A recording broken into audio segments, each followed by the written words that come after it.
ng bayan, maasahan anumang panahon. Magandang araw po sa ating lahat. Narito na ang latest update sa lagay ng panahon. At sa bagyong si Leon, ngayong araw ng linggo, Oktubre 27, 2024. Nakapasok na sa ating area of responsibility si Bagyong Leon kagabi. Huli itong namataan ng Pag-asa sa layong 1,175 kilometro silangan Central Luzon. Taglay ang lakas ng hangin na umaabot sa 65 kilometro bawat oras at pagbugsong umaabot sa 80 kilometro bawat oras. Kumikilos ito ngayon ng pakanluran sa bilis na 20 kilometro bawat oras.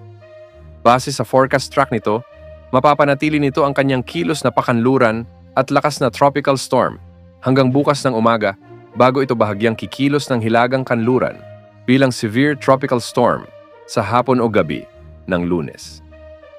Mas lalakas pa ito pagsapit ng Martes bilang typhoon category at kikilos na ito ng hilagang kanluran.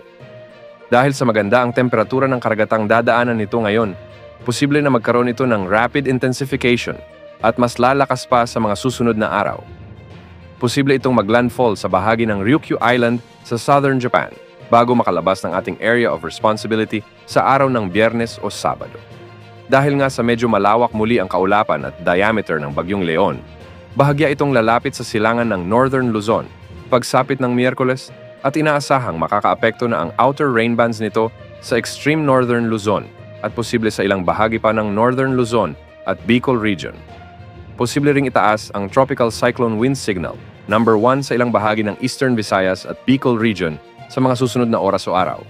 Hindi man nakikitang tatama ito sa bansa, ngunit magdadala ito ng maulap na kalangitan at pabugso-bugsong pag-ulan sa mga susunod na araw. Posible pang magbago ang track at lakas nito, depende sa temperatura ng karagatang dadaanan nito. Dahil sa papalakasin nito ang southwesterly wind flow, inaasahang magiging maulap hanggang sa maulan muli ang malaking bahagi ng Visayas at Mindanao, kasama na ang ilang bahagi ng Southern Luzon sa mga susunod na araw.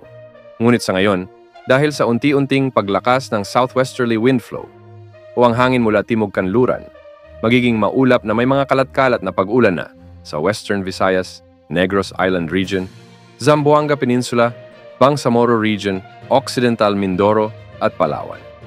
Makakaapekto naman ang mga localized thunderstorms sa bahagi ng Metro Manila at nalalabing bahagi ng bansa, lalo na pagsapit ng hapon at gabi. Yan ang update sa lagay ng panahon. Ito po ang weather update ng bayan, maaasahan anumang panahon.